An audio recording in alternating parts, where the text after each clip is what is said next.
اولاد کے لیے دعائیں پڑھیں گے۔ ارشاد باری تعالیٰ ہے سورۃ الفرقان کی آیت نمبر 74 سے 76 تک، اللہ سبحانہ تعالیٰ کا ارشاد ہے والذین یقولون ربنا ھب لنا من ازواجنا وذریاتنا قرۃ اعین واجعلنا للمتقین اماما اولئک یجزون الغرفۃ بما صبروا وَيُلَقَّوْنَ فِيهَا تَحِيَّةً وَسَلَامًا خَالِدِينَ فِيهَا حَسُنَتْ مُسْتَقَرًّا وَمُقَامًا۔ اور وہ لوگ جو کہتے ہیں اے ہمارے رب ہمیں اپنے ازواج اور اولاد کی طرف سے آنکھوں کی ٹھنڈک عطا فرما اور ہمیں متقی لوگوں کا امام بنا، یہی لوگ ہیں جو اپنے صبر کے بدلے جنت میں بالا خانے دیے جائیں گے اور وہ اس میں دعائے خیر اور سلام سے استقبال کیے جائیں گے، اس میں وہ ہمیشہ رہنے والے ہوں گے۔ کتنا اچھا ٹھکانہ اور کتنی اچھی قیام گاہ۔ اولاد کے لیے دعا مانگنا انبیاء اور اہل ایمان کا شیوا رہا ہے۔ ابراہیم علیہ السلام نے دعا کی تھی رب ھب لی من الصالحین، اے میرے رب مجھے نیک اولاد عطا فرما۔ اہل ایمان کی دعا اللہ تعالیٰ نے قرآن مجید میں ذکر کی ہے وَأَصْلِحْ لِي فِي ذُرِّيَّتِي، اور میری خاطر میری اولاد کی اصلاح کر دے۔ زکریا علیہ السلام نے دعا کی تھی فَهَبْ لِي مِن لَّدُنكَ وَلِيًّا يَرِثُنِي وَيَرِثُ مِنْ آلِ يَعْقُوبَ وَاجْعَلْهُ رَبِّ رَضِيًّا، مجھے اپنے پاس سے ایک وارث عطا فرما جو میرا وارث بنے اور آل یعقوب کا وارث ہو، اور اے میرے رب اسے پسند کیا ہوا بنا، وہ ایسا ہو جس سے تو راضی ہو جائے، وہ پسندیدہ ہو۔ ابراہیم علیہ السلام نے دعا کی تھی رب اجعلنی مقیم الصلاۃ ومن ذریتی ربنا وتقبل دعا، اے میرے رب مجھے بھی اور میری اولاد کو بھی نماز قائم رکھنے والا بنا، اے رب میری یہ دعا قبول فرما۔ اہل ایمان ہمیشہ اپنی اولاد کے لیے دعا کرتے ہیں۔ سورۃ الفرقان کی جو آیات میں نے آپ کے سامنے پڑھی ہیں یہ عباد الرحمان سے متعلق آیات ہیں کہ رحمان کے خاص بندے، رحمان کے پسندیدہ بندے اللہ تعالیٰ سے دعا کرتے ہیں کہ ربنا ھب لنا من ازواجنا وذریاتنا قرۃ اعین، کہ اللہ ہمیں اپنی ازواج سے اور اپنی اولاد سے آنکھوں کی ٹھنڈک عطا فرما۔ یاد رکھیے یہ دعا ہر صاحب ایمان کا شیوا ہے، ہر مومن کو یہ دعا کرتے رہنا چاہیے، چاہے ہماری اولاد نیک ہی کیوں نہ ہو، چاہے وہ فرما بردار ہی کیوں نہ ہو، چاہے وہ قرآن کی حافظ ہی کیوں نہ ہو، چاہے وہ دین کی عالم ہی کیوں نہ ہو، پھر بھی یہ دعا مانگتے رہنا چاہیے، اس لیے کہ دل رحمان کی 2 انگلیوں کے درمیان ہوتا ہے، وہ جیسے چاہے انہیں پھیر سکتا ہے۔ ہمیں نہیں معلوم کہ آج اگر ہماری اولاد دین پر ہے تو کل اس کا مستقبل کیا ہوگا، اس لیے کبھی بھی اس بارے میں بے فکر نہیں ہونا چاہیے۔ نیک سے نیک ترین اولاد بھی ہو، تہجد گزار بھی ہو، صائم اور قائم ہو، لیکن پھر بھی دعا کرتے رہیں۔ اگر آپ کی اولاد نیک ہے تو آپ کی دعائیں ان کی نیکی میں استقامت اور اضافے کا سبب بنے گی، یعنی وہ مزید نیک بنے گی، ان کے اندر مزید استقامت آئے گی اور پھر اسی طرح ان کا ایمان بھی بڑھے گا۔ اور اگر وہ نیک نہیں ہے اور اگر وہ آپ کی آنکھوں کی ٹھنڈک نہیں ہے تو اس دعا سے انشاءاللہ وہ آپ کی آنکھوں کی ٹھنڈک بنیں گے۔ تو ہم سب کو بھی یہ دعا کرتے رہنا ہے کہ اے اللہ ہماری اولاد کو نیک بنا اور ان کو متقین کا امام بنا، یعنی تقوی والوں کی صحبت میں ہوں اور تقوی والوں میں بھی سب سے آگے ہوں، تقوی والوں کو بھی مزید لیڈ کرنے والے ہوں، ان کی رہنمائی کرنے والے ہوں، اور پھر یہ کہ وہ ہماری آنکھوں کی ٹھنڈک بھی ہوں، یعنی جہاں وہ رب کے پسندیدہ ہوں وہاں وہ ہمارے لیے بھی باعث سکون ہو۔ اس کے ساتھ ساتھ انسان کے لیے لازم ہے کہ وہ اپنی اولاد کی نیک تربیت بھی کرتا رہے، کیونکہ تربیت کی کوشش کرنا جو ہے ایک صبر آزما کام ہے۔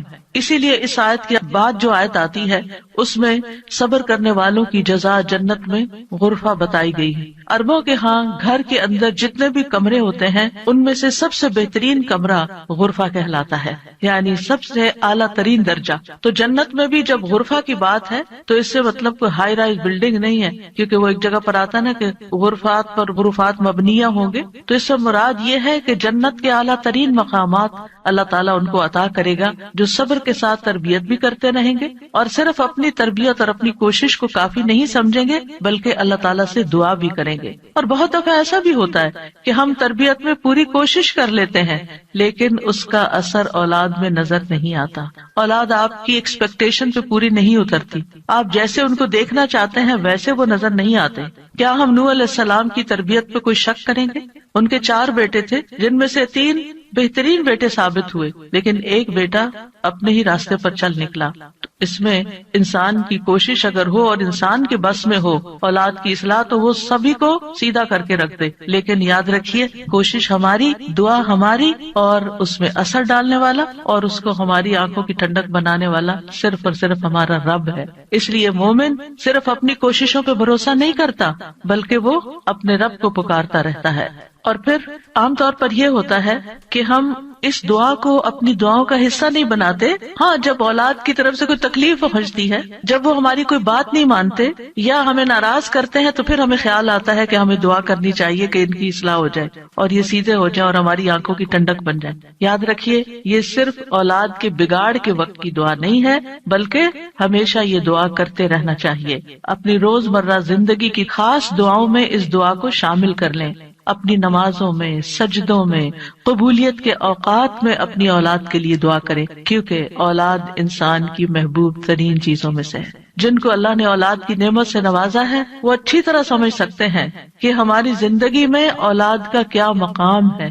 یعنی جب تک انسان والدین نہیں بنتا، ماں باپ نہیں بنتا، وہ اس بات کو سمجھ ہی نہیں سکتا کہ اولاد کیا چیز ہوتی ہے، کیونکہ انسان زندگی میں مختلف چیزوں سے محبت کرتا ہے، مختلف چیزوں کے ساتھ انسان کا لگاؤ ہوتا ہے، مختلف کام یا مختلف چیزیں اس کو پسند آتی ہیں، لیکن جب ایک عورت ماں بنتی ہے، ایک مرد جو ہے وہ باپ بنتا ہے، تو اس کے بعد اس کی زندگی میں جو تبدیلی آتی ہے، اس کے بعد اس کی زندگی کے اندر جو خوبصورتی آتی ہے، اس کے بعد اس کی زندگی کا جو محور اور مرکز بن جاتا ہے اور اس کی تمام توجہ کا مرکز جو چیز بن جاتی ہے، اور دن رات کی یہ ڈیوٹی 24/7 کی ہوتی ہے۔ یعنی باقی چیزوں سے تو آپ کسی وقت الگ بھی ہو سکتے ہیں، مگر یہ وہ رشتہ ہوتا ہے کہ جس سے آپ پھر مرتے دم تک الگ نہیں ہو سکتے، کیونکہ وہ آپ کے جسم کا ایک حصہ ہوتا ہے، اور اللہ تعالیٰ آپ کے دل میں ہر چیز سے زیادہ ان کے لیے محبت ڈال دیتا ہے، اور ان کی خوشی آپ کو خوش کرتی ہے اور ان کا دکھ آپ کو دکھی کرتا ہے۔ اس لیے انسان کو ہمیشہ اپنی دعاؤں میں یہ خاص دعا کرتے رہنا چاہیے، اور قبولیت کے اوقات میں بھی، کیونکہ اولاد سے ملنے والی آنکھوں کی ٹھنڈک اسی وقت ہوتی ہے جب اولاد سیدھے رستے پر ہوتی ہے، جب اولاد نیک ہوتی ہے، اچھے کام کر رہی ہوتی ہے، تو پھر ہی ماں باپ کی آنکھوں کی ٹھنڈک ہوتی ہے۔ اور اس دعا کے دوسرے حصے میں اپنے لیے دعا ہے کہ اللہ ہمیں متقین کا امام بنا، یعنی اولاد جو ہے ہم اس کے ایک طرح سے امام ہوتے ہیں، جیسے حدیث میں آتا ہے نا، کلکم راعٍ وکلکم مسئول عن رعیتہ، تو ہر ایک ہم میں سے راعی ہے، ہر ایک لیڈر، ہر ایک ذمہ دار ہے۔ تو اللہ تعالیٰ ہمیں ماں باپ کی حیثیت میں ایسا رول ماڈل بنا کہ ہم متقی ہوں اور ہماری اولاد بھی متقی ہو، یعنی ہماری اولاد میں بھی نیکی ہو اور پھر ہم نیکی کے ساتھ آگے ان کی رہنمائی کرنے والے ہوں۔ اور ویسے جنرل سینس میں دیکھیں تو اس میں انسان کو ایک ہائیسٹ مقام حاصل کرنے کی دعا یہاں سکھائی گئی ہے، اور وہ کیا کہ انسان ایسا انسان ہو کہ جسے دیکھ کر لوگ متقی بن جائیں، یعنی دوسرے لفظوں میں یہ کہ نیکیوں میں سبقت کرنے والے ہوں، نیکیوں میں آگے بڑھنے والے ہوں، تاکہ دوسرے لوگ بھی ہمیں دیکھ کر نیک بن جائیں۔ مثلاً اگر ایک مرد اول وقت میں مسجد میں جا کر نماز پڑھتا ہے تو اس کے بچوں پر اس کا کیا امپریشن ہوگا؟ یعنی اگر باپ ذمہ دار ہے تو بچے بھی دیکھ کر کہیں گے کہ ہاں ہمیں بھی یہی کام کرنا ہے، کیونکہ بچے ابتدائی زندگی میں خاص طور پر باپ کو، ماں کو بہت فالو کر رہے ہوتے ہیں۔ پھر اسی طرح اگر آپ کا پڑوسی آپ کو دیکھتا ہے، آپ کے کولیگز آپ کو دیکھتے ہیں کہ آپ کی توجہ سب سے زیادہ کس چیز کی طرف ہے، تو وہ بھی آپ کی دیکھا دیکھی نیکی کے کام میں آگے بڑھتے ہیں، آپ صدقہ کرتے ہیں، اور کوئی آپ کو دیکھ رہا ہے، آپ کا مقصد نہیں دکھانا، لیکن کسی کو نظر آ جاتا ہے تو آپ کو دیکھ کر وہ بھی شروع کر دیتا ہے، تو آپ اس کے کیا بن گئے؟ امام، یعنی آپ لیڈ کر رہے ہیں، آپ آگے ہیں اور وہ آپ کو فالو کر رہے ہیں۔ تو ہمیں یہ دعا کرنی چاہیے اپنے لیے کہ اللہ ہمیں نیکی کے کاموں کا امام بنا، متقین کا امام بنا۔ تو یہاں ہم دیکھتے ہیں کہ یہ عباد الرحمن کی صفات میں سے ایک صفت ہے، اور وہ کہتے ہیں والذین یقولون ربنا ہب لنا۔ ہب کا لفظ جو ہے یہ ہبہ سے ہے، اور ہبہ کہتے ہیں بلا معاوضہ کوئی چیز دینا۔ یا رب ہم نے کچھ کیا نہیں، لیکن تو اپنے پاس سے ہمیں عطا فرما، اپنی خاص رحمت سے ہمیں یہ عطا فرما۔ من ازواجنا، ازواج کا لفظ جو ہے یہ زوج سے ہے، جن اور حیوانات ان سب میں نر اور مادہ پایا جاتا ہے جو ہر ایک دوسرے کا زوج کہلاتا ہے، یعنی عورت کے لیے بھی یہ لفظ استعمال ہوتا ہے اور مرد کے لیے بھی استعمال ہوتا ہے. اگر مرد یہ دعا کریں گے تو اپنی بیویوں کے لیے کریں گے کہ ہماری بیویاں ہمارے لیے آنکھوں کی ٹھنڈک ہوں، اور اگر عورتیں یہ دعا کریں گی تو ان کے ازواج ان کے خاوند ہوں گے کہ ان کو ہمارے لیے آنکھوں کی ٹھنڈک بنا. اور ذریات سے مراد ذریت جو ہے صرف اولاد نہیں ہوتی، اولاد کی اولاد بھی ذریت کہلاتی ہے. کیونکہ آپ نے دیکھا ہوگا کہ جب آپ اپنی اولاد کے لیے دعا کرتے ہیں اور وہ کسی قابل ہوتی، بڑی ہوتی، پھر ان کے بچے پیدا ہوتے ہیں تو بعض اوقات اپنے بچوں سے زیادہ بچوں کے بچے پیارے ہو جاتے ہیں، اور اگر وہ نیک بنتے ہیں تو ہمیں آنکھوں کی ٹھنڈک نصیب ہوتی ہے، اور اگر بچوں کے بچوں میں کوئی بگاڑ آ جائے تو آپ ایکولی دکھ اور تکلیف میں مبتلا ہو جاتے ہیں. تو اس لیے یہ بہت جامع دعا ہے کہ ہم صرف اپنے لیے نہیں، اپنے بچوں کے لیے نہیں، بلکہ اپنی نسلوں کے لیے دعا کر رہے ہوتے ہیں. تو ربنا ہب لنا من ازواجنا و ذریاتنا، اور ذریات میں قرۃ اعین، آنکھوں کی ٹھنڈک. آپ کو معلوم ہے کہ آنکھیں ٹھنڈی بھی ہوتی ہیں اور گرم بھی ہوتی ہیں. آنکھوں سے جب آنسو بہتے ہیں، خوشی کے آنسو بہیں تو آنکھیں ٹھنڈی ہوتی ہیں، اور اگر غم کے آنسو ہوں تو آنکھیں گرم ہو جاتی ہیں. تو آنکھوں کی ٹھنڈک کا مطلب ہے خوشی، مسرت. اور پھر یہ کہ آنکھوں کی ٹھنڈک ہو تو انسان پرسکون رہتا ہے، نیند بھی سکون سے آتی ہے. کہ بچوں کی طرف سے اگر انسان کو بے فکری ہو کہ وہ اچھے کام کر رہے ہیں، اچھی جگہ پر ہیں، سیف ہینڈز میں ہیں، تو انسان کے بہت سے غم، دکھ، پریشانیاں ختم ہو جاتی ہیں، وہ بے فکر ہو جاتا ہے. اور پھر اسی طرح یہ ہے کہ جب آنکھوں کی ٹھنڈک ہوتی ہے تو انسان کے دل کو بھی قرار ملتا ہے. یعنی آنکھوں کی ٹھنڈک صرف آنکھوں تک نہیں رہتی، بلکہ آنکھوں سے انسان جو کچھ دیکھتا ہے وہ اس کے دل تک اتر جاتا ہے. ابن عباس کہتے ہیں اس سے مراد ان کی وہ اولاد ہے جو اللہ کی اطاعت کے کام کرے تاکہ دنیا اور آخرت میں انہیں آنکھوں کی ٹھنڈک نصیب ہو. یعنی جو بچے نیک ہوتے ہیں وہ ماں باپ کے لیے ان کی زندگی میں بھی خوشی کا باعث ہوتے ہیں، اور جب ماں باپ فوت ہو جاتے ہیں تو وہ ان کے لیے صدقہ جاریہ بن جاتے ہیں. اور پھر جب قیامت کے دن اٹھیں گے اور اولاد اور والدین کو اللہ سبحانہ تعالیٰ جمع کر دے گا اپنی جنتوں میں، تو یہ وہاں بھی ان کو دیکھ دیکھ کر خوش ہوتے رہیں گے. obviously جو بچے ماں باپ کے ساتھ نہیں جا سکیں گے، جو ماں باپ کا دین چھوڑ گئے یا ان کا راستہ چھوڑ گئے یا نماز روزہ چھوڑ گئے، تو پھر ظاہر ہے کہ وہ بچے چاہے دنیا میں کتنے بھی کامیاب کیوں نہ ہوں، وہ آخرت میں ساتھ نہیں ہوں گے. تو اس لیے جب یہ دعا کرتے ہیں تو اس میں ان کی ہدایت اور صلاح کی دعا بھی آ جاتی ہے. یعنی یہاں اس دعا سے مراد صرف بچوں کا ظاہری حسن اور خوبصورتی اور ان کی دنیا کی کامیابیاں اور دنیا میں ان کا مال و دولت کمانا، یہ بھی ٹھیک ہے، خوشی کی بات ہوتی ہے.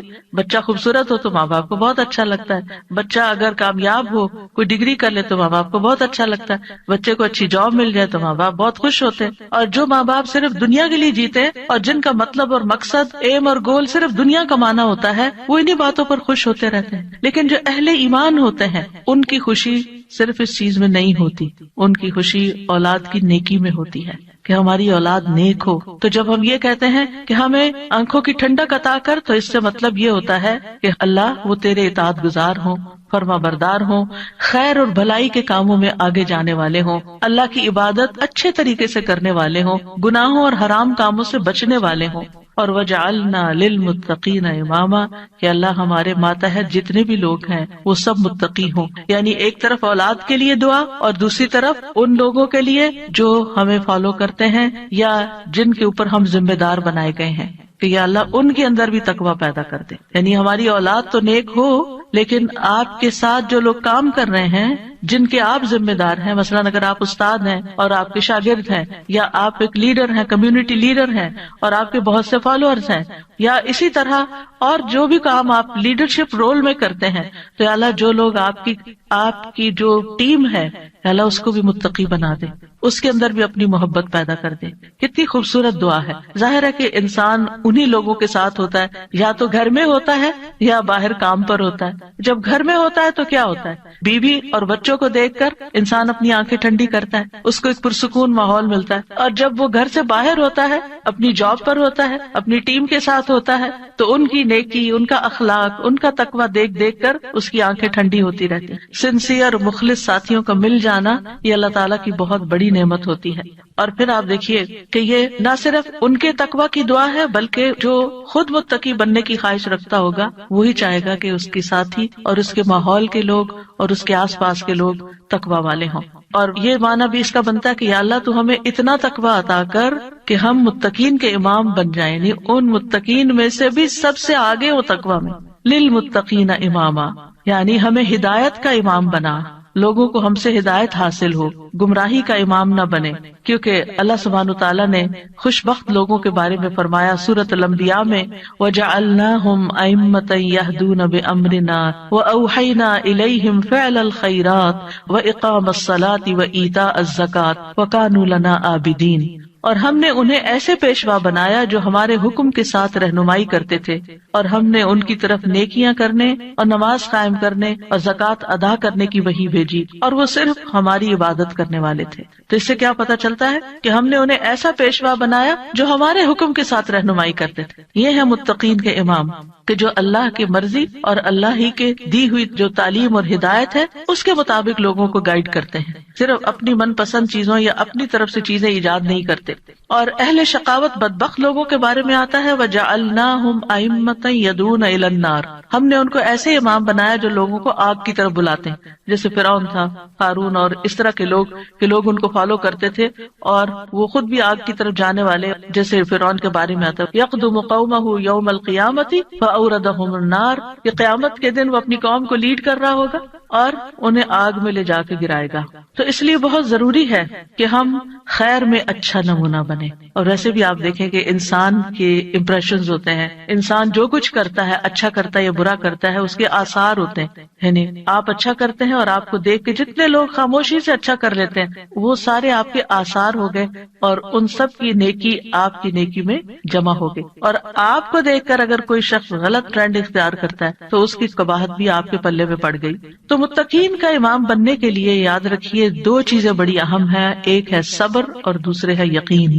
صبر اور یقین، یہ دو چیزیں ہوں تو یہ مقام حاصل کیا جا سکتا ہے. اللہ تعالیٰ فرماتے ہیں وَجَعَلْنَا مِنْهُمْ أَئِمَّةً يَهْدُونَ بِأَمْرِنَا لَمَّا صَبَرُوا وَكَانُوا بِآيَاتِنَا يُوقِنُونَ، اور جب انہوں نے صبر کیا تو ہم نے ان میں سے ایسے امام بنائے جو ہمارے حکم سے رہنمائی کرتے تھے اور وہ ہماری آیات پر یقین رکھتے تھے. یاد رکھیے ایک بچے کی تربیت صبر آزما کام ہوتا ہے، اور اس کے بارے میں ہوپ فل رہنا بھی بڑا ضروری ہوتا ہے. کیونکہ اگر ہم صبر کا دامن چھوڑ دیں اور یہ کہے کہ یہ تو ماننے والے نہیں اور یہ ہماری سنتے نہیں، ٹھیک ہے جو چاہیں کریں، اور ان کو کھلی چھٹی دے دیں، تو وہ تو بگاڑ کی آخری حد کو پہنچ جائیں گے. آپ کھلی چھٹی دے دیں گے نہیں، آپ کو اچھے اخلاق کے ساتھ، رویے کے ساتھ وقتاً فوقتاً ان کی اصلاح کا کام کرتے رہنا ہے.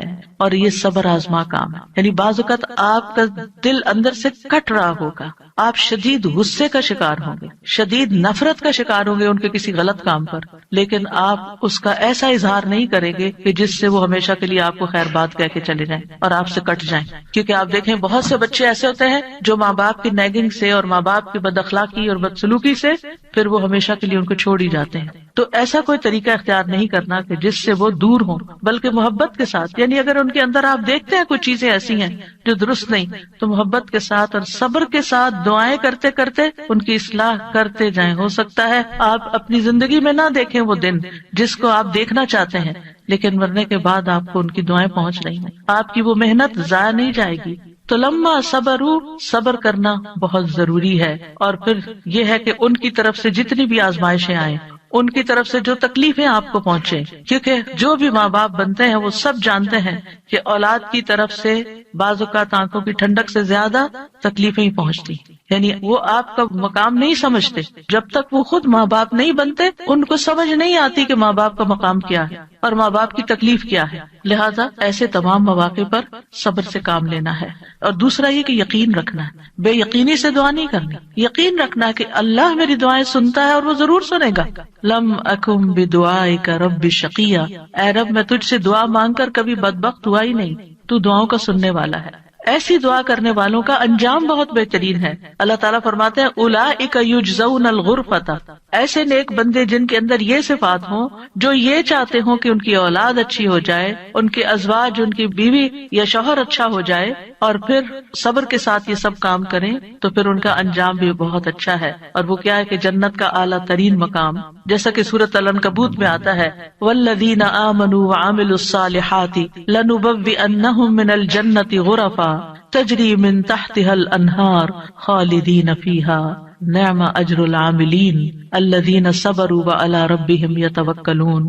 اور جو لوگ ایمان لائے اور انہوں نے نیک کام کیے ہم انہیں ضرور ہی جنت کے اونچے گھروں میں جگہ دیں گے، یعنی بہترین مقام پر جگہ دیں گے جن کے نیچے سے نہریں بہتی ہیں. یعنی اوپر جب ہوتا ہے تو نیچے کا سین زیادہ بہتر نظر آتا ہے.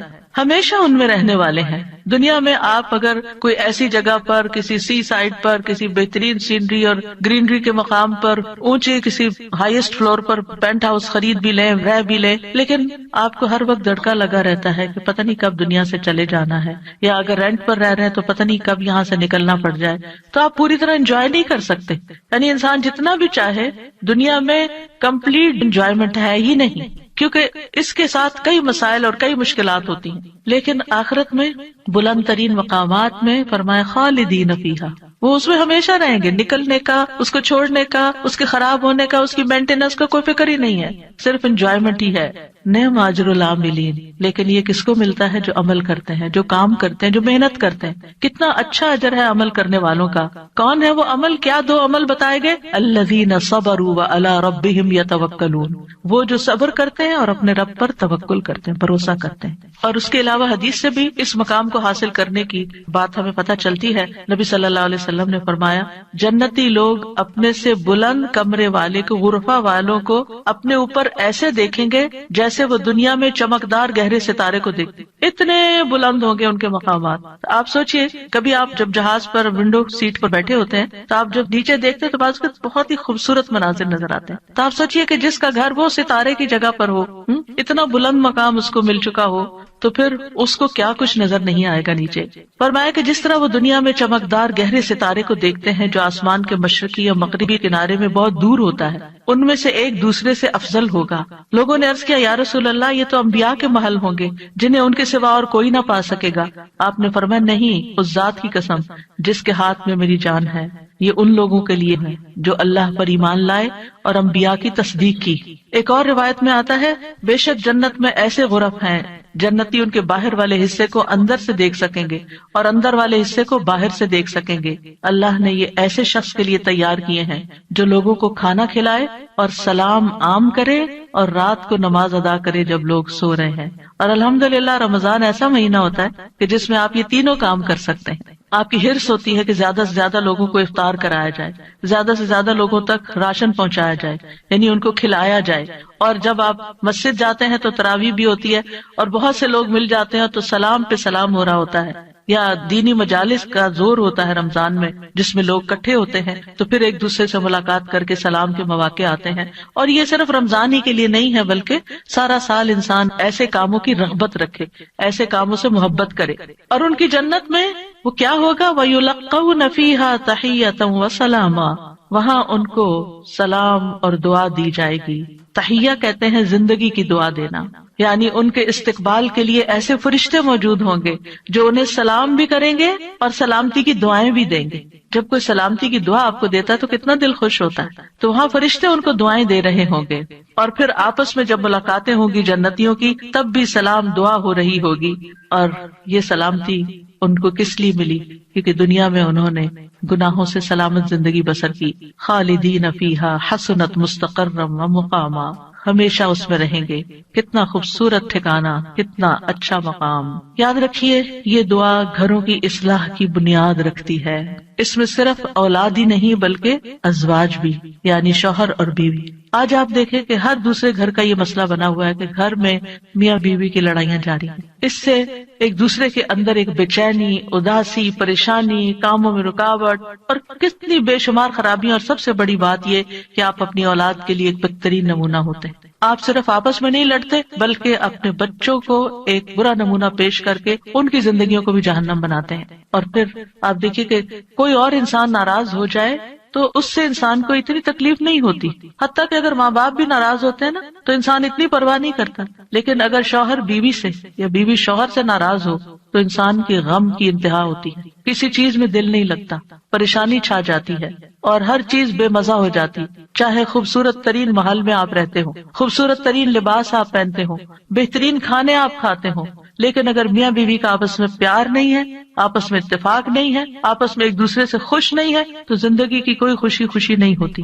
تو اس لیے بہت ضروری ہے کہ اس دعا سے کام لیا جائے، اور جہاں کہیں تھوڑے بہت بھی پرابلمز ہیں وہ بھی انشاءاللہ حل ہو جائیں گے، اور جہاں بڑے مسائل ہیں اور جہاں مسائل نہیں بھی وہاں بھی یہ دعا پڑھی جائے تاکہ گھروں کے اندر ایک خوبصورتی آئے. یعنی اللہ تعالیٰ نے ہمیں منع تو نہیں کیا کہ دنیا میں ہم محبت سے زندگی نہ گزاریں، یعنی ہمیں دنیا میں بھی محبت چاہیے، آپس کی اتفاق اور پیار چاہیے. ایک محبت جو ہوتی ہے وہ انسان کی ضرورت ہوتی ہے، ایک دوسرے کی کیئر کرنا ایک ضرورت ہوتی ہے ہر انسان کی. اور اللہ سبحانہ تعالیٰ نے جوڑے بنائے کیوں ہیں؟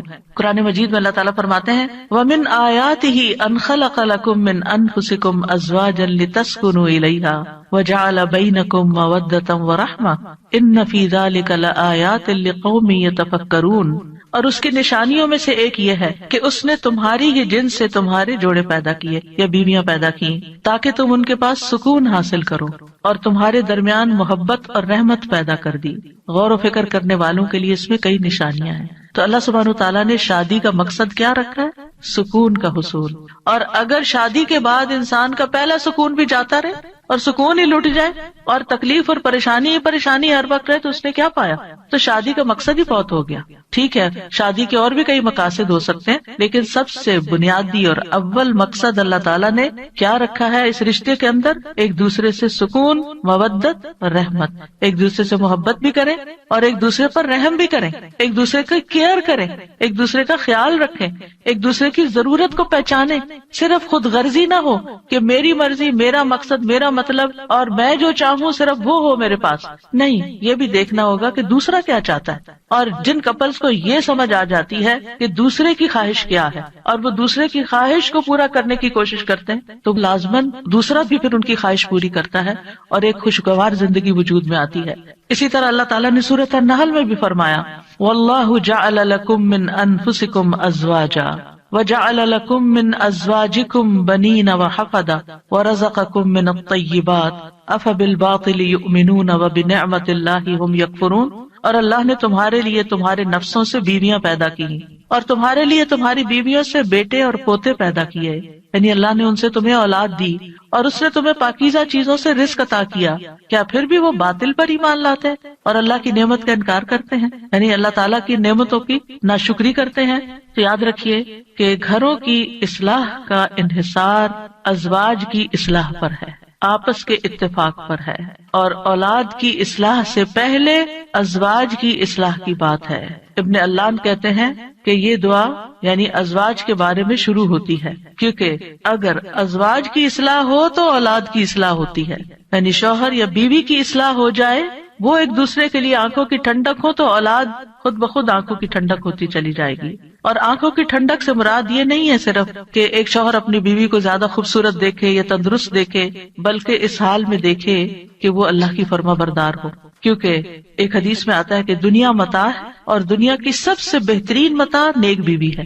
یعنی دنیا میں جتنی بھی نعمتیں ہیں ان میں سے سب سے بڑی نعمت ایک مرد کے لیے کیا ہے؟ ایک نیک بیوی ہے، ایک اچھی بیوی ہے. اور نیکی صرف نماز روزے کا نام نہیں ہوتی، نیکی اچھے اخلاق کا نام ہوتی ہے. ایک اور حدیث میں آتا ہے نا کہ جب ایک عورت 5 وقت کی نماز پڑھے، رمضان کے روزے رکھے اور اپنے شوہر کی اطاعت کرے، جب وہ اس کو دیکھے، اس کو خوش کر دے، تو وہ جنت کے جس دروازے سے چاہے داخل ہو جائے. یعنی اس تعلق کی بہتری اور خوبصورتی کا اتنا زیادہ اہتمام کیا گیا ہے. اور پھر آپ دیکھیں کہ متقین کا امام بننے کے لیے انسان کو پہلے گھر میں اچھا امام بننے کی ضرورت ہے. یعنی گھر سے باہر آپ اسی صورت میں اچھے امام بن سکتے ہیں جب آپ گھر کے اندر خوبصورتی لاتے ہیں اور اس کے لیے کوشش بھی کرتے ہیں. دیکھیے کچھ رشتے ہمیں اللہ کی طرف سے بنے بنائے مل جاتے ہیں، جیسے ماں باپ کا رشتہ ہے. ماں باپ سے آپ کو انکنڈیشنل لو ملتا ہے. آپ اچھا کریں، آپ برا کریں، آپ ان کو خوش کریں، آپ ان کو ستائیں، آپ ان کے قریب ہوں، آپ ان سے دور ہوں، وہ آپ سے محبت کرتے ہی رہیں گے. آپ زندہ ہوں، آپ مر جائیں،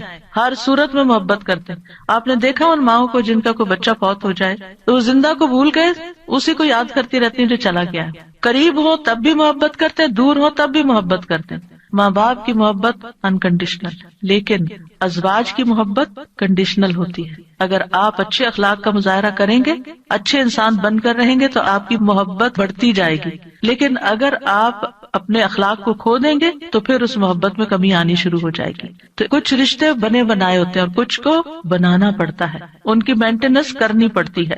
یاد رکھیے شادی جو ہے یہ انبیاء کا طریقہ ہے، نیک لوگوں کا طریقہ ہے، ہمارے دین کا شعار ہے. نکاح جو ہے وہ نصف ایمان ہے، یعنی ہمارے دین میں کرسچینٹی کی طرح یہ نہیں ہے کہ آپ شادی نہیں کریں، آپ نن بن جائیں، آپ فقیر بن جائیں اور آپ زیادہ نیک ہیں. نہیں، آپ شادی کر کے زیادہ نیکی کما سکتے ہیں. یعنی اسلام جو ہے وہ فطری ضروریات کو مد نظر رکھتا ہے. اللہ تعالیٰ فرماتے ہیں یقیناً آپ سے پہلے بھی ہم نے کئی رسولوں کو بھیجا اور ہم نے ان کے لیے بیویاں اور اولاد بنائی. یعنی پیغمبر بھی بیویوں والے اور اولادوں والے تھے. نبی صلی اللہ علیہ وسلم نے فرمایا نکاح میری سنت ہے، بس جو میری سنت پر عمل نہیں کرتا وہ مجھ سے نہیں. تم لوگ شادی کیا کرو، یعنی شادی کرنا بھی ایک نیکی کا کام ہے، عبادت ہے، کیونکہ میں تمہاری تعداد کی بنا پر سابقہ امتوں سے کثرت تعداد میں مقابلہ کروں گا.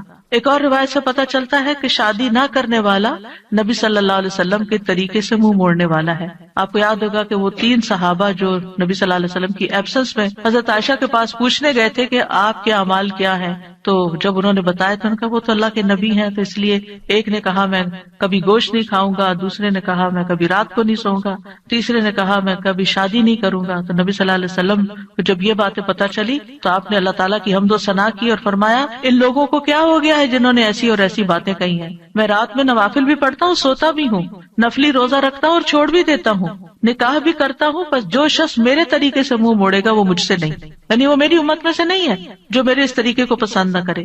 اللہ سبحانہ وتعالیٰ نے خود نکاح کی رغبت دلائی ہے. وَأَنكِحُوا الْأَيَامَ مِنكُمْ وَالصَّالِحِينَ مِنْ عِبَادِكُمْ وَإِمَائِكُمْ، اور اپنے میں سے بے نکاح مردوں اور عورتوں کا نکاح کر دو، اور اپنے غلاموں اور اپنی لونڈیوں میں سے جو نیک ہیں ان کا بھی. نکاح میں دیر کیوں کرتے ہیں عام طور پر؟ کہ ابھی بچے کچھ کماتے نہیں ہیں. فرمایا اگر وہ محتاج ہوں گے اللہ ان کو اپنے فضل سے غنی کر دے گا، اور اللہ وسعت والا اور سب کچھ جاننے والا ہے. اور پھر شادی ویسے بھی آپ دیکھیں نگاہ کی حفاظت کا ذریعہ ہے، شرمگاہ کی حفاظت کا ذریعہ ہے، نصف دین مکمل کرنے کا ذریعہ ہے. حدیث میں آتا ہے جب کوئی شخص نکاح کر لیتا ہے تو اپنا آدھا دین مکمل کر لیتا ہے، لہذا چاہیے کہ باقی آدھے دین کے بارے میں اللہ سے ڈرتا رہے. پھر آپ دیکھیے کہ صرف دنیا میں نہیں، آخرت میں جنت میں بھی پاکیزہ جوڑے ہوں گے. وَلَهُمْ فِيهَا أَزْوَاجٌ مُطَهَّرَةٌ، پاکیزہ بیویاں ہوں گی. اہل جنت سے کہا جائے گا ادخلوا الجنت انتم وازواجکم تحبرون، تم اور تمہاری بیویاں جنت میں داخل ہو جاؤ، تم خوش رکھے جاؤ گے. فرشتے اہل ایمان اور ان کی بیویوں اور بچوں کے لیے دعائیں کرتے ہیں. کیا کہتے ہیں؟ ربنا وادخلهم جنات عدن التي وعدتهم ومن صلح من آبائهم وازواجهم وذرياتهم انک انت العزیز الحکیم. اے ہمارے رب، اور انہیں ہمیشگی کے باغات میں داخل کر جن کا تو نے ان سے وعدہ کیا تھا، اور ان کے آباء و اجداد اور ان کی بیویوں اور ان کی اولادوں میں سے جو نیک ہوئے ان کو بھی جنت میں داخل کر. یعنی یہ فرشتے اہل ایمان کے لیے دعا کرتے ہیں. اور جنت میں کوئی بھی کمارا نہیں ہوگا، یعنی جن لوگوں کی دنیا میں شادی نہیں ہوئی ان کو بھی اللہ تعالیٰ جوڑے عطا کرے گا، اور جن کے شوہر پہلے فوت ہو گئے یا بیوی فوت ہو گئی، یا ایک نیک تھا اور ایک جنت میں نہیں گیا دوسرا جہنم میں چلا گیا، تو ان کو بھی اللہ تعالیٰ وہاں جوڑے عطا کرے گا. اور کوئی بھی ایسا نہیں ہوگا کہ جو تنہائی کا شکار ہو، آئسولیشن کا شکار ہو، کیونکہ انسان کی زندگی میں اگر کمپینین ہوتا ہے تو انسان کے لیے سکون کا باعث ہوتا ہے. اور خاص طور پر اگر نیک بیوی ہو. قرآن مجید میں آتا ہے فالصالحات قانتات، نیک عورتیں وہ ہیں جو شوہروں کی فرما بردار ہوں، ان کی بات ماننے والی ہوں، اور ان کی عدم موجودگی میں اللہ کی حفاظت میں ان کے حقوق کی حفاظت کرنے والی ہوں، یعنی اپنی جان اور مال کی حفاظت کریں جب شوہر نہ بھی موجود ہوں. پھر ہمیں یہ کہا گیا ہے کہ پاک دامن عورت سے شادی کی جائے. اور عورت سے شادی کا معیار کیا رکھا گیا؟ نبی صلی اللہ علیہ وسلم نے فرمایا عورت سے 4 چیزوں کی وجہ سے نکاح کیا جاتا ہے، اس کے مال و دولت کی وجہ سے، یا اس کے حسب نسب کی وجہ سے، یا اس کی خوبصورتی کی وجہ سے، یا اس کی دینداری کی وجہ سے. تیرے ہاتھ خاک آلود ہوں، دیندار عورت سے شادی کر کے کامیابی حاصل کرو، کیونکہ اگر دین والی تمہارے گھر میں آئے گی تو اللہ سے ڈرنے والی ہوگی، اس کا اخلاق اچھا ہوگا، اس کے اندر بگاڑ نہیں ہوگا، تمہیں اس کو بار بار نماز کی پابندی کے لیے نہیں کہنا پڑے گا، اس کو نیکی کی طرف لانے کے لیے بہت ایفرٹ نہیں کرنی پڑے گی. اور پھر آپ دیکھیں کہ ایک ماں کے اوپر انحصار ہوتا ہے کہ بچوں کی کیا تربیت کرتی ہے، کیونکہ تربیت اولاد باپ کا حصہ کم ہوتا ہے، ماں کا حصہ زیادہ ہوتا ہے. اگر ایک بچہ اپنی ماں کو نیک دیکھتا ہے تو اس کے اندر ایک نیکی کی محبت پیدا ہوتی ہے. تو بہرحال یہ رشتے جو ہیں ان کے لیے دعا بھی ہے، اور اس کے ساتھ ساتھ انتخاب بھی اچھا ہو، اور پھر ان کو بنانے کے لیے کوشش بھی رہے. اللہ تعالیٰ مردوں کو حکم دیتے ہیں وَعَاشِرُوهُنَّ بِالْمَعْرُوفِ، عورتوں کے ساتھ بھلے طریقے سے زندگی بسر کرو، یعنی ان کے حقوق ادا کرو، اور ایک دوسرے سے محبت کرنا جو ہے یہ بھی دین کا حصہ ہے۔ عقبہ بن عامر کہتے ہیں میں نے رسول اللہ صلی اللہ علیہ وسلم کو یہ فرماتے ہوئے سنا کہ اسلام میں جائز لہو میں 3 چیزیں آتی ہیں: انسان کا اپنی بیوی کے ساتھ دل لگی میں مصروف ہونا، ہنسی مذاق کرنا، اپنے گھوڑے کی دیکھ بھال کرنا یعنی اس کے ساتھ ٹائم سپینڈ کرنا، اور تیر اندازی کرنا۔ بظاہر دیکھا جائے تو یہ ٹائم ویسٹر بھی ہو سکتے ہیں، لیکن یہ ہمارے دین میں ایک نیکی تصور کیے جاتے ہیں۔ یہ شغل جو ہے یا یہ ہابیز جو ہیں یہ پسندیدہ ہے۔ پھر یہ ہے کہ شوہر اور بیوی کو ایک دوسرے کا حق ادا کرنا ہے، کیونکہ یہ حقوق اللہ نے ایک دوسرے کے ذمے رکھے ہیں اور اللہ تعالیٰ قیامت کے دن پوچھے گا۔ بعض اوقات ایک بیوی یہ کہتی ہے کہ میں شوہر کا حق نہیں دیتی کیونکہ وہ بھی میری فلاں بات نہیں مانتا، یا شوہر یہ کہتا ہے میں بیوی کا حق نہیں دیتا کیونکہ میری وہ فلاں بات نہیں مانتی۔ نہیں، جب تک آپ اس رشتے میں ہیں دونوں کو ایک دوسرے کا حق دیتے رہنا چاہیے۔ اور کیوں دینا چاہیے؟ کہ اللہ کا حکم ہے، اس لیے نہیں کہ شوہر خوش ہوگا یا بیوی خوش ہوگی، اس لیے کہ میرے رب کا حکم ہے، اس لیے مجھے یہ کام کرنا ہے۔ اور جب آپ رب کو راضی کرتے ہیں تو رب بندوں کو بھی آپ سے راضی کر دیتا ہے۔ پھر اسی طرح یہ ہے کہ ایک دوسرے سے اچھے اخلاق کے ساتھ پیش آنا۔ نبی صلی اللہ علیہ وسلم نے فرمایا ایمان کے لحاظ سے کامل مومن وہ ہے جو اخلاق میں سب سے اچھا ہے، اور تم میں سے بہتر شخص وہ ہے جو اپنے گھر والوں کے لیے اچھا ہے، اور ایک روایت میں بیویوں کے لیے اچھا ہے۔ اس میں آپ دیکھیے کہ لوگ گھر سے باہر تو ہر ایک سے بڑا اچھا اخلاق رکھتے ہیں، لیکن گھر میں منہ بنا کے رکھتے ہیں، تو یہ اچھے اخلاق کی علامت نہیں۔ اللہ تعالیٰ نے جو کرائیٹیریا دیا ہے وہ کیا ہے کہ سب سے اچھا وہ ہے جس کا گھر میں اخلاق اچھا ہے۔ پھر اسی طرح یہ ہے کہ بد زبانی نہیں کرنی چاہیے۔ پھر بیوی کے ذمہ ہے کہ شوہر کی بات ماننے کے علاوہ شوہر کے مال اور اولاد کی حفاظت کرنے والی ہو، ان کو ضائع نہ کرے، صابر و شاکر ہو۔ شوہر کی ذمہ داری کیا ہے کہ گھر والوں پر خوشی سے خرچ کرے، اور نبی صلی اللہ علیہ وسلم نے فرمایا جو شخص اپنے اوپر خرچ کرتا ہے تاکہ وہ اس کے ذریعے لوگوں سے مانگنے سے بچے وہ اس کے لیے صدقہ ہے، یعنی آپ اپنی پرسنل نیڈز کے لیے اسپینڈ کرتے ہیں یہ بھی صدقہ ہے۔ جو شخص اپنی بیوی اور بچوں اور اپنے گھر والوں پر خرچ کرتا ہے وہ بھی صدقہ شمار ہو جاتا ہے، یعنی شوہر کے نامہ اعمال میں وہ نیکی لکھی جاتی ہے کہ یہ اپنی بیوی پر بچوں پر خرچ کرنے والا ہے۔ پھر اسی طرح اچھے گزران کا اصول کیا ہے کہ ایک دوسرے کی اچھی عادتوں پر نظر رکھی جائے اور بری عادتوں کو اگنور کیا جائے۔ اگر ہم نے یہ ایکویشن بدلی کہ بری عادتوں کو ہر وقت ہائی لائٹ کیا، تم یہ نہیں کرتی، تم یہ نہیں کرتے، تم یہ نہیں کرتی، تم یہ نہیں کرتے، تو پھر زندگی جہنم بن سکتی ہے۔ کیونکہ ہر وقت اگر انسان اسی میں کڑتا رہے کہ اس شخص میں کیا خرابی ہے، کیا نہیں ہے، کیا کون سی برائی ہے، کون سی غلط عادت ہے، اور اسی پر لڑائی جھگڑا کرتا رہے، تو زندگی میں انجوائمنٹ نہیں رہتی۔ بلکہ اس کے برعکس نبی صلی اللہ علیہ وسلم نے یہ فرمایا کوئی مومن شخص کسی مومن عورت سے بغض نہ رکھے، یعنی بیوی سے نفرت نہیں کرنی چاہیے۔ اگر عورت کی ایک عادت ناپسند ہوگی تو کوئی دوسری عادت پسند ہوگی، تو کیا مطلب ہے کہ ناپسند بات کو چھوڑو، جو پسندیدہ ہے اس پر نظر رکھو۔ پھر اسی طرح یہ ہے کہ نیک اولاد کے لیے بھی کوشش کے علاوہ اور دعائیں بھی ہمیں سکھائی گئی ہیں، جیسے ان کی پیدائش سے پہلے ہی دعا کرنا، ربی حب لی من الصالحین، اے میرے رب مجھے نیک اولاد عطا کر، یعنی ابھی اولاد ہوئی نہیں لیکن پہلے سے ہی دعا مانگنا شروع ہو جائے انسان کہ اللہ مجھے نیک اولاد دینا۔ اور پھر یہ کہ شادی کے وقت ایسی عورت کا انتخاب کرنا جس کے اندر بچے پیدا کرنے کی صلاحیت ہو، کیونکہ نبی صلی اللہ علیہ وسلم نے اس بات کا حکم دیا کہ محبت کرنے والی اور زیادہ بچے پیدا کرنے والی عورت سے شادی کرو، یعنی یہ ہمارے دین میں پسندیدہ چیز ہے۔ پھر اسی طرح شادی سے ملنے والی جو نیک اولاد ہے اس کا فائدہ کیا ہے کہ وہ مرنے کے بعد والدین کے لیے دعائیں کرتی ہے اور ماں باپ کے لیے صدقہ جاریہ بن جاتی ہے، اور یہ والدین کی درجات کی بلندی کا ذریعہ بنتا ہے۔ جہاں تک اولاد کی تربیت کا تعلق ہے تو اولاد کے بارے میں سوال ہوگا، یعنی ماں باپ دونوں سے پوچھا جائے گا کہ انہوں نے ان کی تربیت میں کیا کوشش کی۔ پھر اسی طرح اولاد کا پہلا حق کیا ہے؟ حدیث میں آتا ہے نبی صلی اللہ علیہ وسلم نے فرمایا اپنے نطفوں کے لیے اچھی عورت کا انتخاب کرو، یعنی نیک عورت کا انتخاب کرو، اور دین میں ہم پلہ عورتوں سے نکاح کرو، اور ہم پلہ مردوں کو اپنی بیٹیوں کا نکاح کر کے دو۔ پھر اسی طرح اچھے باپ کا انتخاب، رسول اللہ صلی اللہ علیہ وسلم نے فرمایا جب ایسا شخص تمہارے پاس نکاح کا پیغام بھیجے جس کے دین اور اخلاق سے تم مطمئن ہو تو اس سے اپنی بیٹی کا نکاح کرو، یعنی اوباش آوارہ لڑکے ہوں تو پھر ان کے ساتھ شادی نہیں کرو، کیونکہ شادی کے بعد کیا ہوگا، آپ کی بیٹی کو مصیبت میں ڈال دے گا۔ فرمایا اگر ایسا نہیں کرو گے تو زمین میں فتنہ اور زبردست فساد برپا ہوگا، یعنی پھر فساد ہی فساد، بگاڑ ہی بگاڑ۔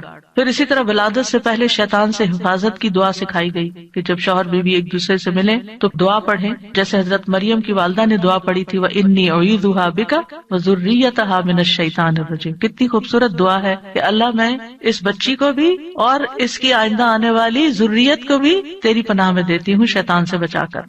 پھر یہ کہ بچوں کو سب سے پہلے توحید سکھانی چاہیے، بچپن سے ہی بچوں کے اندر اللہ کا ڈر پیدا کرنا چاہیے، دین کی تعلیم سیکھنے میں رغبت دلانی چاہیے، اچھے اخلاق کی تعلیم دینی چاہیے، ہر چیز کے مینر سکھانے چاہیے، اور پھر اس کے لیے اگر سرزنش بھی کرنی پڑے، ڈانٹنا بھی پڑے تو اس میں بھی کوئی حرج نہیں ہے۔ اپنے ساتھ نیک کاموں میں شامل کرنا چاہیے، جیسے ابراہیم علیہ السلام نے کیا کیا تھا، کعبہ کی تعمیر میں کس کو ساتھ شامل کیا تھا؟ اسماعیل علیہ السلام۔ پھر اولاد کے درمیان عدل کرنا چاہیے، بچوں سے پیار کرنا چاہیے، کچھ ماں باپ بچوں سے پیار نہیں کرتے، ایسے والدین کی مذمت کی گئی ہے۔ پھر اولاد کے بالغ ہو جانے کے بعد ان کی شادی بھی کرنی چاہیے، یعنی اس بات کی بھی فکر ہونی چاہیے۔ ابن عباس کہا کرتے تھے، جس کو اللہ بیٹا عطا کرے اس کو چاہیے کہ اس کا اچھا نام رکھے، اس کی اچھی تربیت کرے، جب وہ بالغ ہو تو اس کی شادی کر دے۔ سعید بن عاص کہا کرتے تھے، اگر میں اپنے بچے کو قرآن کی تعلیم دے دوں، اس کو حج کروا دوں، اس کی شادی کر دوں تو میں نے اس کا حق ادا کر دیا، اور میرا جو اس پر حق ہے وہ باقی ہے۔ یعنی بچوں کے اوپر حق پھر بھی باقی رہے، لیکن ماں باپ نے اپنا فرض پورا کر دیا اگر یہ 3 کام کر لیے۔ کون سے؟ قرآن کی تعلیم دے دی، حج کروا دیا، شادی کر دی، اس کے بعد وہ اپنے ذمہ دار خود ہیں۔ لیکن بچوں کے اوپر ماں باپ کی ذمہ داری مرتے دم تک رہتی ہے۔ قتادہ کہتے ہیں، اگر لڑکا بالغ ہو جائے اور اس کا باپ شادی نہ کرے بچے کی، اور وہ کسی بے حیائی کا ارتکاب کرے، یعنی کسی برائی میں پڑ جائے، تو باپ گناہگار ہوگا۔ یعنی وہ لڑکا تو ہوگا ہی یا لڑکی تو ہوگی ہی، لیکن ماں باپ بھی گناہگار ہوں گے۔ تو اس لیے شادی کے معاملے میں انسان کوشش ضرور کرے، رشتہ نہیں ملتا یا کوئی اسباب نہیں بن رہے تو وہ الگ بات ہے، لیکن ماں باپ کو اس بات کی فکر ہونی چاہیے، کیونکہ دیکھا گیا کہ وقت کے ساتھ ساتھ یہ فکر ختم ہو گئی ہے، اور بعض ماں باپ نے تو یہ چیز اولاد پر ہی چھوڑ دی ہے۔ پھر اسی طرح یہ بھی خوشخبری سن لیجئے کہ والدین کی دعائیں اپنی اولاد کے حق میں قبول ہوتی ہیں، اس لیے بچوں کے لیے زیادہ سے زیادہ دعائیں کیا کریں۔ یعنی خاص طور پر اگر بچے جو ہے وہ دور ہوں یا آپ کی ایکسپیکٹیشن پہ پورے نہیں اتر رہے ہوں تو ان کو اپنی دعاؤں میں یاد رکھیں۔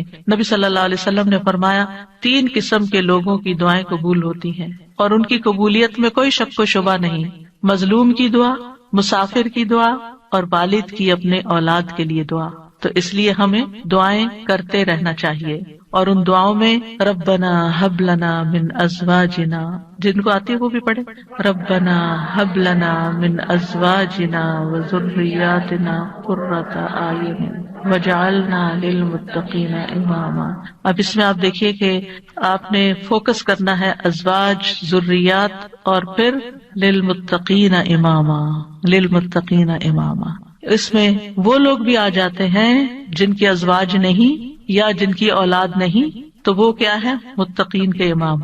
کیونکہ آپ دیکھیے کہ حضرت عائشہ رضی اللہ تعالیٰ عنہا جو تھی بہت ینگ ایج میں 18 ایئرس کی تھی کہ وہ بیوہ ہو گئی تھی، بہت چھوٹی عمر میں، لیکن آپ کو معلوم ہے ان کے شاگردوں کی تعداد کتنی زیادہ۔ ایک تو کچھ ڈائریکٹ شاگرد تھے نا، اور ایک آج تک ہم سب شاگرد ہیں ان کے۔ انہوں نے جو احادیث روایت کی، یعنی وہ ان صحابہ میں سے تھی جو مکثرین تھے، جن کی احادیث کی تعداد ہزاروں میں پہنچتی، تو انہوں نے جو احادیث روایت کی اور لوگوں نے جو پڑھی اور آگے پڑھائی اور سکھائی، وہ سب ان کے شاگرد بنتے ہیں۔ تو ایسے لوگ جو وہ علم حاصل کرتے ہیں اور وہ تقویٰ حاصل کرتے ہیں، تو یہ بھی ایک لیڈرشپ ہوتی ہے۔ ہو سکتا ہے کہ یہ لیکچر کچھ ایسے لوگ بھی سن رہے ہوں کہ جن کی ابھی شادی نہیں ہوئی، یا شادی ہوئی تو شوہر نہیں ہے، شوہر چلا گیا دنیا سے، یا ڈیورس ہو گئی، یا پھر یہ کہ شادی ہوئی شوہر ساتھ ہے لیکن بچے نہیں ہوئے، یا یہ کہ بچے ہوئے اور فوت ہو گئے، یعنی کئی سیناریوز ہیں نا، کئی سچویشن بن جاتی ہیں۔ تو جو بھی کوئی سچویشن ہو، اس میں دعا کا یہ پہلا حصہ پڑھنے کے ساتھ ساتھ دوسرا حصہ آپ کے لیے ایک زبردست تسلی کا ذریعہ ہے کہ اگر ہمارے پاس دنیا کی یہ نعمتیں نہیں ہیں، یہ دنیا کی نعمتیں ہیں نا، اگر اللہ تعالیٰ نے لے لی تو اللہ تعالیٰ اس کا عوض بھی بہت زبردست دے گا۔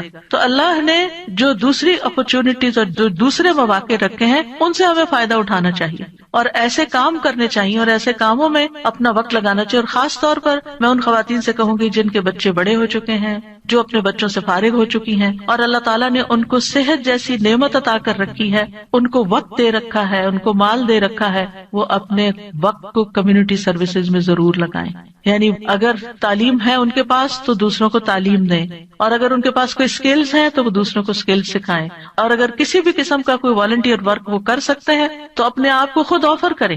تو ہو سکتا ہے کہ جہاں پر آپ آفر کریں وہاں آپ کے لیے کوئی اپرچونٹی موجود ہو اور آپ نیک کام میں حصہ لے لیں۔ اور اس کا یہ مطلب نہیں کہ یہ صرف فارغ لوگوں کا کام ہوتا ہے کہ وہ دین کی خدمت کرتے رہیں. صحابہ کرام نے اپنی ازواج اور اولاد کے ساتھ بھی یہ کام کیا ہے.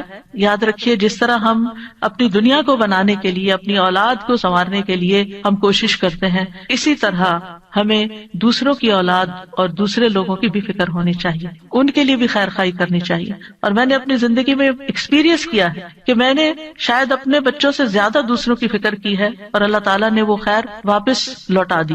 یعنی اپنی اولاد کو شاید اتنا وقت جتنا ایک عام ایوریج ماں باپ دیتے ہیں اتنا شاید نہ دے سکی، لیکن الحمدللہ اللہ سبحانہ وتعالیٰ نے وہ خیر قبول کی اور میرے بچوں کو بھی ہدایت دے دی. تو ایسا نہیں ہوتا کہ جب ہم خیر بانٹتے ہیں تو خود خیر سے محروم ہو جاتے ہیں. کوئی امتحان آزمائش تو ہو سکتی ہے. ہمیشہ نوح علیہ السلام کی مثال یاد رکھیے کہ وہ ایک باپ تھے جنہوں نے سارے بچوں کی ایکولی تربیت کی، لیکن ایک بچہ نہیں مانا. بعض اوقات ایسا ہوتا ہے کہ آپ اپنا تن من دھن لگا دیتے ہیں لیکن کوئی ایک بچہ نہیں مانتا، تو پھر اپنے آپ کو گلٹ میں نہ رکھیں، اپنے آپ کو ہر وقت پریشانی میں نہ رکھیں کہ میں نے کمی کی ہے، میری طرف سے کوئی کوتاہی ہے. کیونکہ آہستہ آہستہ شیطان اس کو وسوسے ڈالتا ہے کہ دیکھا نا تم دوسروں کی فکر کرتی رہی اور تمہاری اولاد بگڑ گئی. نہیں، اب ہم کیا نوح علیہ السلام کو یہ کہیں گے کہ وہ دن اور رات، آپ سورۃ نوح پڑھیں، دن میں بھی تبلیغ کی، رات میں بھی کی، چپکے سے بھی کی، اوپنلی بھی کی، دن اور رات یہ سارے کام کیے، تو کوئی ان کو کہے آپ لگے رہے نا لوگوں میں اس لیے آپ کا یہ بچہ بگڑ گیا؟ کیا ہم یہ کہہ سکتے ہیں؟ نعوذ باللہ، ہرگز نہیں کہہ سکتے. استغفر اللہ، کبھی بھی نہیں کہہ سکتے، معاذ اللہ. کیونکہ ہم کسی پیغمبر کے بارے میں یہ سوچ بھی نہیں سکتے کہ انہوں نے اپنی اولاد کے لیے کوئی کوتاہی کی. لیکن یہ اللہ کی حکمت ہے نا، اور تقدیر کا ہم پڑھ چکے ہیں، یہ اللہ کی تقدیر میں ہوتا ہے. ٹھیک ہے، ایک ناقابل برداشت بات ہوتی، لیکن پھر بھی میں نے اپنے استاد سے بہت پہلے ایک بات سنی تو اس کو میں نے پلے باندھ لیا. انہوں نے کہا تھا، تفسیر کی کلاس میں تفسیر پڑھاتے تھے میں ماسٹرز میں، انہوں نے کہا کہ اگر آپ چاہتے ہیں نا آپ کا بچہ کھائے، کیونکہ مائیں بڑی پریشان رہتی بچہ کھاتا نہیں ہے، آپ دوسروں کے بچوں کو کھلائیں. آپ کا بچہ دودھ نہیں پیتا، آپ بچوں میں دودھ بانٹیں. آپ کا بچہ سیکھتا نہیں، تعلیم نہیں آ سکتا، آپ اوروں کے بچوں کو پڑھائیں. جو خیر آپ دوسروں کو دیں گے وہ خیر آپ پر واپس آئے گی. ان احسنتم احسنتم لانفسکم، یہ نہیں ہو سکتا کہ آپ دوسروں کے لیے بھلا کریں اور اللہ تعالیٰ آپ کو چھوڑ دے. ان تنصروا اللہ ینصرکم ویثبت اقدامکم، دین کی مدد کرنا اللہ کی مدد حاصل کرنے کا ذریعہ ہے، اور ثابت قدمی کا، دین پر ثابت قدمی کا. کیونکہ آپ دیکھیے اگر آپ پاور ہاؤس سے اپنے گھر کی بجلی کا کنیکشن کاٹ دیتے ہیں تو کیا ہوتا ہے؟ آپ کا گھر اندھیرے میں چلا جاتا ہے. قرآن سے، قرآن والوں سے، قرآن کی مجالس سے اگر آپ اپنے آپ کو یہ کہہ کے پیچھے کر لیتے ہیں کہ میں اپنے بچوں کی تربیت کر رہی ہوں، تو یہ ایک دھوکا ہوگا. کیونکہ ایسے بچوں کی تربیت نہیں ہوتی. اگر آپ کا دل خالی ہے اور آپ کے اندر ایمان بھرا ہوا نہیں ہے، اگر آپ کے اندر یقین نہیں ہے، اگر آپ ایک اچھے رول ماڈل نہیں ہے، اور یہ ساری چیزیں آپ کو قرآن سے جڑے رہنے سے ملتی ہیں، قرآن والوں سے جڑے رہنے سے ملتی ہیں، تو پھر آپ اپنے بچے کی تربیت خالی خولی کہاں سے کریں گے؟ آپ 24 گھنٹے بھی اپنے بچے پہ اینک لگا کے رکھے نا کہ میں اس پہ توجہ کر رہی ہوں، ہدایت پھر بھی اللہ نے دینی. لیکن جب آپ اللہ کا کام کریں گے تو انشاءاللہ اللہ تعالیٰ آپ کے بچوں کو ضرور ہدایت دے، وہ آپ کو تنہا نہیں چھوڑے گا. اور اگر پھر بھی ان کو ہدایت نہیں ملتی تو معلوم نہیں اللہ کی کیا حکمت ہے جو ہمیں نہیں پتا. ہمیں نہیں پتا، ہو سکتا ہے کسی ایک بچے کی تکلیف ہمارے اللہ کے ساتھ جڑے رہنے کا ذریعہ بن جائے. بعض اوقات ایسا ہوتا ہے نا کہ ساری نعمتیں ملی ہوتی، سارے بچے بہت آؤٹ اسٹینڈنگ ہوتے ہیں، ایک بچہ پڑھ کے ہی نہیں دیتا. میری اپنی ایک رشتے دار ہے، ماشاءاللہ 6 بچے ان کے، 5 ڈاکٹر ہیں، ایک نہیں بنی. تو اب اللہ کی مرضی نا، باپ بھی ڈاکٹر، سارا گھرانہ ڈاکٹرز کا، لیکن جو نہیں بنی اب وہ سارا وقت اپنے آپ کو کوسے، شاید میں نے اس کی تربیت میں کوئی کمی کی، شاید میں نے اس کو صحیح سے نہیں پڑھایا. نہیں بھائی، اس کی نہیں تھی دلچسپی. ہر کوئی ڈاکٹر نہیں بننا چاہتا، ہر کوئی دین کا عالم نہیں بننا چاہتا، ہر کوئی وہ کام نہیں کرنا چاہتا جو آپ اس کے لیے سجیسٹ کر رہے ہیں. اس کی اپنی ایک سوچ ہے، اس کی اپنی ایک رائے ہے. تو اس میں بچوں کو مارجن بھی دیں، اس میں تھوڑی سی آزادی بھی دیں، اور ان کے لیے خوب دعائیں کریں. کیونکہ جب ہماری زندگی میں کوئی مشکل آ جاتی ہے نا، کوئی آزمائش آ جاتی ہے، تو پھر کیا ہوتا ہے؟ ہم اللہ سے اور قریب ہو جاتے ہیں. بعض اوقات پتہ کیا ہوتا ہے؟ ہم نماز کے ساتھ چند نوافل پڑھ لینا ایکسٹرا، اور چند نفلی روزے رکھ لینا، اور حج کے ساتھ عمرہ بھی کر لیں، پھر ہم اپنے آپ کو کیا سمجھنے لگتے ہیں؟ ہم بہت نیک ہو گئے، ہم نے بہت اچھے اچھے کام کر لیے. لیکن ہوتا کیا ہے کہ ابھی کمی ہوتی ہے کہیں اور ہمیں پتہ نہیں ہوتا. اتنے میں اللہ کی طرف سے کوئی آزمائش آ جاتی ہے. پھر جو ہماری دعاؤں میں رونا ہوتا ہے، اور پھر جو ہماری دعاؤں میں اخلاص ہوتا ہے، اور پھر جو ہماری دعاؤں میں اصرار ہوتا ہے اور تکرار ہوتا ہے اور ہمارا تڑپنا ہوتا ہے، وہ اس سے پہلے نماز، روزہ، حج، زکوٰۃ کسی چیز میں نہیں تھا. ہم آزمائش کے ساتھ جتنے اللہ کی طرف جاتے ہیں، نعمتوں کے ساتھ اتنے نہیں جاتے. یہ مانی ہوئی بات ہے، ہم سب کا تجربہ ہے. تو اس لیے بہت ضروری ہے کہ ہم کوشش کریں اور اس کے ساتھ ساتھ اللہ سے دعا کرتے رہیں، وجعلنا للمتقین اماما، اللہ ہمیں متقی ساتھی دے، متقی دوست دے، متقی اٹھنے بیٹھنے والے دے، ایسے لوگوں میں اٹھے بیٹھے ملیں جلیں اور ان کی رہنمائی کریں کہ جو تقوی والے ہوں، تاکہ ہمارے تقوی میں بھی اضافہ ہوتا چلا جائے، کیونکہ انسان اپنے ماحول کی پیداوار ہوتا ہے، جس طرح کے دوستوں میں، جس طرح کے لوگوں میں وہ رہتا ہے، ویسی ہی سوچ اس کی بننا شروع ہو جاتی ہے۔ اور پھر ابراہیم علیہ السلام کی دعا بھی کہ رب ہب لی من الصالحین، کہ اللہ اپنے پاس سے ہی صالح بچہ دے دے، میں تو نیک بنانے سے رہا۔ اور یہ ابراہیم علیہ السلام مانگ رہے ہیں، اور اللہ سبحانہ وتعالیٰ نے پھر ان کو کیسی نیک اولاد عطا کی۔ اسماعیل علیہ السلام کتنے فرما بردار تھے، اسحاق علیہ السلام کتنے غلام علیم تھے، علم والے، اور ان کی نسل میں بھی علم آیا۔ اور پھر آپ دیکھیے کہ ابراہیم علیہ السلام نے یہاں صرف یہ نہیں کہا کہ رب ہب لی من الصالحین، بلکہ اس سے پہلے ایک بات کہی تھی، وہ کیا تھی؟ سورہ صافات میں وقال انی ذاہب الی ربی سیہدین، میں اپنے رب کی طرف جا رہا ہوں، میں رب کا بن رہا ہوں، وہ مجھے ہدایت دے گا۔ پھر مانگا اللہ مجھے نیک اولاد بھی دے۔ ہم کیا کرتے ہیں؟ ہم خود تو نیک بنتے نہیں، انی ذاہب الی ربی کرتے نہیں، نہ نیکی کی طرف جاتے ہیں، نہ نیک کام کرتے ہیں، نہ دین کا کام کرتے ہیں، اور پھر ہم کہتے ہیں اللہ مجھے نیک اولاد دے، میری اولاد کو نیک بنا دے۔ یہ کیسے ہوگا؟ پہلے آپ خود تو بنے، پہلے آپ خود تو وہ کام کریں کہ جو آپ کو کر کے دکھانے ہیں بچے کو کہ ایسے نیک کام کرتے ہیں۔ اور پھر آپ دیکھیں کہ ابن جریر طبری کہتے ہیں کہ ابراہیم علیہ السلام کی دعا یہ تھی کہ اللہ مجھے اپنی طرف سے ایسا بیٹا عطا کر جو نیک لوگوں میں سے ہو، ایسے لوگ جو تیری اطاعت کرتے ہیں، تیری نافرمانی نہیں کرتے، زمین میں اصلاح کے کام کرتے ہیں اور زمین میں فساد برپا نہیں کرتے، یعنی مجھے ایسی اولاد چاہیے۔ اس سے یہ بات بھی پتہ چلتی ہے کہ انسان خواہ کتنا ہی قدر و منزلت والا ہو، خلیل اللہ ہی کیوں نہ ہو، پھر بھی وہ اللہ کا محتاج ہے، پھر بھی وہ اللہ تعالیٰ سے دعائیں کرے کہ ربی حب لی من الصالحین۔ اور اصلاح کی اپنی ایک اہمیت ہے، یعنی صرف اولاد نہیں مانگی بلکہ نیک اولاد مانگی، کیونکہ صرف اولاد آپ کے لیے مصیبت کا سبب ہو سکتی ہے، اور نیک اولاد آپ کے لیے آنکھوں کی ٹھنڈک کا سبب ہوگی۔ اور پھر یہ کہ ابراہیم علیہ السلام کی دعاؤں میں وَمِن ذُرِّيَّتِنَا أُمَّةً مُسْلِمَةً لَكَ، سبحان اللہ، اتنی بڑی دعا مانگ لی، یعنی صرف نیک اولاد نہیں بلکہ ہماری ذریات، یعنی اولاد کی اولاد، اولاد کی اولاد، اولاد کی اولاد، اس میں ایک امت مسلمہ پیدا کرتے۔ کتنے خوبصورت الفاظ کا چناؤ تھا۔ پہلے حبلی کہا، اللہ تحفہ چاہیے تیری طرف سے، ہدیہ چاہیے، ہبہ چاہیے، میں نے کچھ نہیں کیا، مجھے تیری طرف سے عنایت چاہیے کہ تو مجھے ایسا بیٹا عطا کر دے کہ جس کے اندر فطرت میں اندر خیر ہو، اندر نیکی ہو، اور بڑا ہو کے وہ اچھے کام کرے۔ اور پھر صرف یہ نہیں، وَمِن ذُرِّيَّتِنَا أُمَّةً مُسْلِمَةً لَكَ، اللہ ہماری اولاد میں سے ایسے لوگ پیدا کر جو تیرے فرما بردار ہوں، مُسْلِمَةً لَكَ ہوں۔ اور پھر آپ دیکھیے کہ کس طرح اللہ سبحانہ تعالیٰ نے ابراہیم علیہ السلام کو نوازا۔ سبحان اللہ، ابو الانبیاء ہے، انبیاء کے باپ ہیں۔ اور پھر آپ دیکھیے کہ جتنے بھی الہامی مذاہب ہیں، کرسچینٹی ہے یا جوڈازم ہے، اسلام ہے، ان سب کے وہی لیڈر ہیں۔ اللہ تعالیٰ نے کہا تھا نا، انی جاعلک للناس اماما، یا ابراہیم میں تمہیں لوگوں کا امام بنانے والا ہوں۔ اور کس طرح پھر اللہ تعالیٰ نے ان کو امام بنایا۔ پھر اسی طرح اگر اولاد نہ ہوتی ہو تو پھر یہ دعا کرتے ہیں، رب لا تذرنی فردن وانت خیر الوارثین، اے میرے رب تو مجھے اکیلا نہ چھوڑ، تو ہی سب وارثوں میں سے بہتر وارث ہے۔ یہ زکریا علیہ السلام کی دعا تھی کہ رب لا تذرنی فردن وانت خیر الوارثین، تو اللہ نے دعا قبول کر لی۔ فاستجبنا لہ ووہبنا لہ یحییٰ، ہبہ ہے یہاں بھی، اور ہم نے اس کو یحییٰ عطا کیا۔ واصلحنا لہ زوجہ، اور اس کی بیوی کی اصلاح کر دی۔ کیوں؟ انہم کانوا یسارعون فی الخیرات، کیونکہ وہ نیکیوں میں سبقت کرتے تھے، نیکیوں میں دوڑ دوڑ کے جاتے تھے۔ ویدعوننا رغبا ورہبا، اور وہ ہمیں رغبت اور رہبت، امید اور خوف کے ساتھ پکارتے تھے۔ وکانوا لنا خاشعین، یہ تین چیزیں دعاؤں کی قبولیت کا ذریعہ ہیں۔ نیکی کے کاموں میں تیز جانا، جلدی کرنا، سستی نہ کرنا۔ یسارعون، سرعت سے ہے یہ لفظ، کہ ان انبیاء کی دعائیں کیوں قبول ہوئی؟ کیونکہ وہ نیکی کے کاموں میں تیزی دکھاتے تھے، دوسرے دعائیں کرتے تھے۔ وَيَدْعُونَنَا رَغَبًا وَرَهَبًا، یعنی کوشش بھی کرنی ہے، بھاگنا بھی ہے اللہ کی طرف، اور دوسرے دعائیں کرنی ہے، اور تیسرے تکبر میں نہیں آنا۔ وَكَانُوا لَنَا خَاشِعِينَ، وہ ہمارے لیے خشوع کرنے والے تھے۔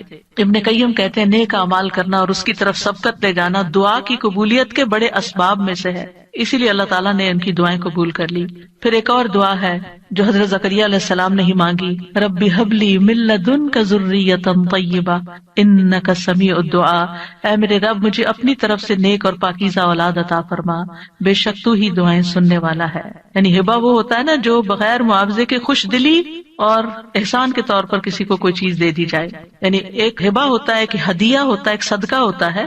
تو صدقہ وہ ہوتا ہے جس سے آخرت کا اجر و ثواب چاہیے، اور ہدیہ وہ ہوتا ہے جس سے تحفہ دینے والے اور جس کو تحفہ دیا گیا اس کے درمیان محبت پیدا کرنا مقصود ہوتا ہے. یعنی ہدیہ محبت کے لیے ہوتا ہے اور ہبہ جو ہے وہ کسی مقصد کے لیے ہوتا ہے.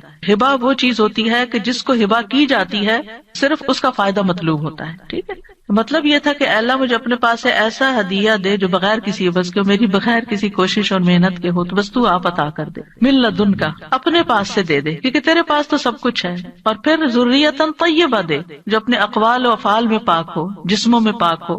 انک سمیع الدعاء، آپ تو دعائیں سننے والے.